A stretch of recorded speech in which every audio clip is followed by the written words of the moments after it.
이번 시간에는 자료의 형태와 요약에 대해서 알아보겠습니다. 먼저 이 자료 변수에는 크게 우리가 두 가지 형태로 나눌 수 있는데, 크게는 먼저 범주형 자료, 카테고리컬 자료와 양적 자료, 퀀티테이티브 자료로 나눌 수 있습니다. 범주형 자료는 또 명목 자료와 순서 자료로 나눌 수 있는데, 명목 자료라 하면 순서가 없는 범주를 가지는 변수로서 예를 들어 성별이나 지역, 혈액형 이런 자료를 말하는 것이고, 순서 변수는 순서가 있는 범주를 가지는 변수로서 예를 들어서 자동차의 크기라든지 계층이라든지 이런 것들을 우리가 통틀어 범주형 자료라고 얘기합니다. 반면에 양적 자료는 우리가 수치로 숫자로 표현할 수 있는 자료를 말하는 것으로서 크게 연속형 자료와 이산 자료를 나눌 수가 있습니다. 연속형 자료는 말 그대로 어떤 연속형 범위 안에서 어떤 값이든지 취할 수 있는 그런 자료를 얘기하는 것으로서 예를 들면 키나 몸무게, 온도, 혈압 이런 수치들을 얘기하고, 이산 변수는 그 어떤 범위 안에서 굉장히 몇 개의 값만 취할 수 있는 것으로서 예를 들면 고장 횟수라든지 가족 구성원의 수 이런 것들을 이제 이산 변수라고 얘기를 합니다. 먼저 우리가 이제 범주형 자료를 이제 요약을 어떻게 하는 것을 생각을 해보면, 이제 먼저 도수분포표를 우리가 범주형 자료의 경우에는 이게 수치형 데이터가 아니기 때문에 우리가 취할 수 있는 게 처음 할 수 있는 게 도수분포표입니다. 예를 들어서 무슨 혈액형 A형, B형, AB형, O형이 있으면 각각의 혈액형별로 얼마나 많은 사람들이 있는지 그런 도수 같은 걸 볼 수가 있고요. 그다음 그 도수 같은 거를 이제 그래프로 표현하려면 막대 그래프로 해서 각 범주가 하나의 막대로 표현됩니다. 또는 이제 파이 차트 같은 걸 사용해서 이제 동그란 걸 보는데, 다음 자료를 보면, 이 자료는 2001년 미국의 상위 10개의 사망 원인에 대한 자료입니다. 보시면 뭐 첫 번째는 이제 하트 디지즈, 두 번째는 암, 뭐 세 번째는 뇌졸중 이런 자료들이 있는데, 이게 이제 현재 도수분표표고요. 예를 들어서 여기가 이제 총 62만 9천 명 정도가 있는데, 그 중에 이제 70만 명 정도가 심장병으로 사망했고, 55만 명 정도가 이제 암으로 사망했고, 이제 이런 도수분포표를 이제 우리가 이런 바 차트로 보면, 여러분이 잘 보시면 알다시피 이제 왼쪽부터 오른쪽으로 갈수록 여기가 가장 이제 그 도수가 가장 많은 경우입니다. 하트 디지즈부터 해서 캔서. 그래서 이런 식으로 순위별로 정리해야지 해석이 용이하지, 이걸 그냥 예를 들면 알파벳 순으로 내가 정리하겠다 하면, 이걸 보고 이제 우리가 이런 그래프를 이용하는 이유는 어떤 자료의 정리나 요약을 빠른 이제 시간 안에 우리가 파악을 하기 위해서있는데, 이러면 실은 보기 쉽지 않죠. 이게 어느 게 제일, 일단 하트 디지즈가 제일 많고 1, 2등은 보기 쉬운데 그 다음에 3등, 4등, 5등 찾기는 쉽지가 않거든요.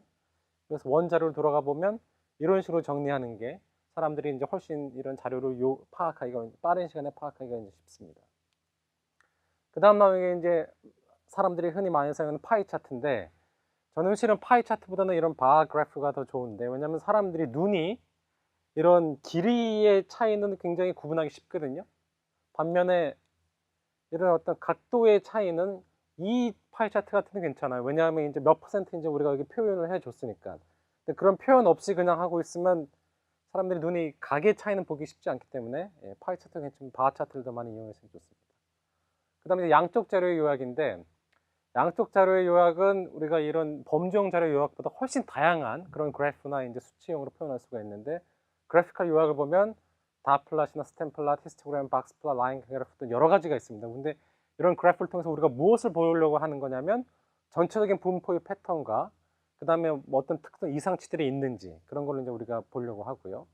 수치적 요약은 이제 두 가지가 있는데, 하나는 이제 어떤 대표값, 어떤 중앙값을 나타내는 거죠. 산술평균이나 중앙값이나 최빈값. 그 다음에 산포도는 이제 데이터가 얼마큼 퍼져 있는지 그걸 나타내는 겁니다. 그래서 범위나 사분의 범위, 많이 쓰는 표준편차 이런 것들이 있고요. 그래서 다 플러스는 말 그대로 이 경우에는 이제 자료가 이산형 자료인데 취할 수 있는 값이 0, 1, 2, 3, 4, 9까지 있고, 다시 말해서 0에 이제 세 개의 데이터가 있는 거고 1에 이제 또 세 개의 데이터가 있는 거고 이런 것입니다. 그 다음 실은 이제 제가 많이 쓰는 굉장히 애용하는 그래프 중에 하나가 이제 줄기입 그림입니다. 줄기입 그림은 뭐냐면 실제 자료 수치를 그대로 이용하면서 어떤 분포를 우리가 볼 수가 있고요. 쉽게 그릴 수 있으면서 정보의 손실이 없습니다. 이게 무슨 뜻인지 나중에 다시 설명드리겠지만, 일단 모든 값이 양수면서 데이터 양이 많지 않아야 됩니다. 데이터 양이 너무 많으면 이제 이걸 그리기가 쉽지가 않고, 그 다음에 두 개의 연관된 분표를 비교하고 싶을 때 우리가 백투백 스탬플릿을 사용할 수 있습니다.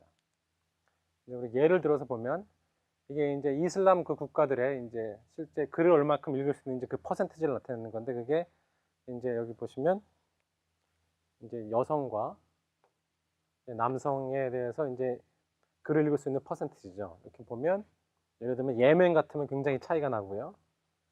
이런 무슨 카자흐스탄 같으면 이제 굉장히 이제 글을 읽는 퍼센티지가 굉장히 높지요.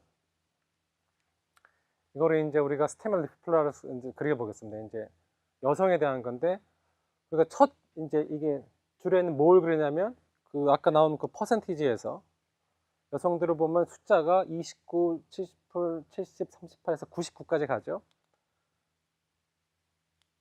첫 자리는 이제 10의 자릿수입니다. 10의 자릿수로 이제 그려주고 그 다음에 데이터를 가면서 하나씩 이제 1의 자릿수를 여기 표현해 주는 겁니다. 29%, 31%, 38% 이런 식으로. 그래서 이제 완성이 되는 거죠. 그래서 이렇게 보면 아 이게 데이터가 이 스테밀 플랫은 정보의 손실이 없다 그랬잖아요. 그러니까 우리가 각각의 모든 데이터 포인트들을 알 수가 있고 분포도 이게 이제 오른쪽 이게 또 높고 왼쪽으로 긴 꼬리를 갖는 분포인가라는 것을 알 수 있습니다. 반면에 그 다음 설명하는 히스토그램은 실은 우리가 이제 어떤 양쪽 자료에 이 요약하는 그래프 중에 가장 많이 사용하는 게 히스토그램인데 어떻게 그리냐면 첫째 자료의 범위를 몇 개의 구간으로 나뉩니다. 보통 5개에서 10개 정도의 구간으로 나누고 그 다음에 각 구간에 들어가는 이제 빈도, 과연 이 구간 안에 데이터가 몇 개씩 들어있느냐, 그걸 계산한 다음에 그 빈도 또는 상대 빈도의 길이를 막대 그래프로 이제 표현해 주는 거고, 보통 데이터셋이 이제 많은 경우에 스테밀리 플랫은 보통 데이터 포인트가 50개 이하인 경우에 많이 쓰고요. 히스토그램은 그 이상 되면 훨씬 많습니다. 그래서 이제 보면 예를 들어서 이 데이터를 보면 5학년 학생들의 60명이 랜덤하게 선택된 5학년 학생들의 IQ 테스트 스코어거든요. 벌써 이제 숫자가 이제 60개 이렇게 정도 되면 스테밀리 플랫보다는 히스토그램 쪽이 좋은데요. 그래서 이렇게 구간을 예를 들어서 이 경우에는 1, 2, 3, 4, 5, 6, 7, 8 8개의 구간으로 나눴죠. 8개의 구간으로 나눈 다음에 각 구간 안에 몇 명의 학생들이 여기 포함되는지 이거를 이제 도수를 센 겁니다. 그래서 이걸 딱 보면 110에서 120 사이 정도의 이제 가장 많은 학생들이 있고 굉장히 이제 이 시메트릭하죠, 분포가. 그런 거 우리가 알 수가 있습니다. 그 다음에 이제 우리가 이 많이 쓰이는 장면 중에 하나가 이제 어떤 정도의 데이터들은 시간의 감에 따라서 우리가 계속 데이터를 누적하는 경우들이 있거든요. 그런 시계일 자료인 경우에는 X축이 늘 이제 시간이 되고 Y축이 어떤 우리가 관심이 있는 그런 양적 변수가 되는데요. 이 경우에는 뭐냐, 이게 이 리테일 가솔린 프라이스, 휘발유 가격입니다. 휘발유 가격이 1988년부터 2001년까지 보면 가격 변동이 계속 있죠. 근데 우리가 여기서 뭘 봐야 되느냐, 이 두 가지를 봐야 되는데, 이게 트렌드라고 하는 건 뭐냐면 시간의 감에 따라서 비록 오르내림이 있지만 전체적으로 가격이 올라갑니다. 그렇죠?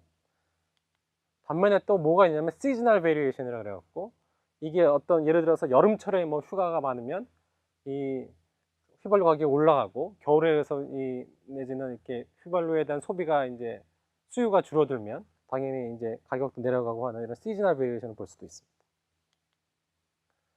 그래서 이 라인 그래프 타임 플러스 보면 이거의 경우는 지금 이 미시시피 강의 유량입니다. 유량인데 1954년부터 2001년까지 그 유량을 쭉 이제 다 기록을 해 놓은 겁니다. 이걸 보면 이 왼쪽에 있는 것은 이제 히스토그램입니다. 히스토그램은 그래서 그 유량을 1, 2, 3, 4, 5, 6, 7개의 구간을 나눈 다음에 이제 그 도수로 이제 표현한 거죠. 그래서 우리가 이제 분포로 보면 이게 굉장히 이제 어떤 시메트릭한 분포를 갖고 있구나 하는 걸 볼 수가 있고요. 오른쪽의 그래프는 이제 타임 플러스입니다. 이제 X축이 타임이 되는 거죠. 1955년부터 2000년까지 시간의 지남에 따라서 이제 유량이 어떻게 변하느냐. 아까 제가 말씀드린 것처럼 전체적인 트렌드는 시간의 감에 따라서 증가함을 볼 수가 있고 그 사이사이에 물론 이제 굉장히 큰 이제 베리에이션이 있는 것을 볼 수가 있습니다. 자, 여기까지가 자료의 형태와 요약 1에 대해서 알아보았습니다.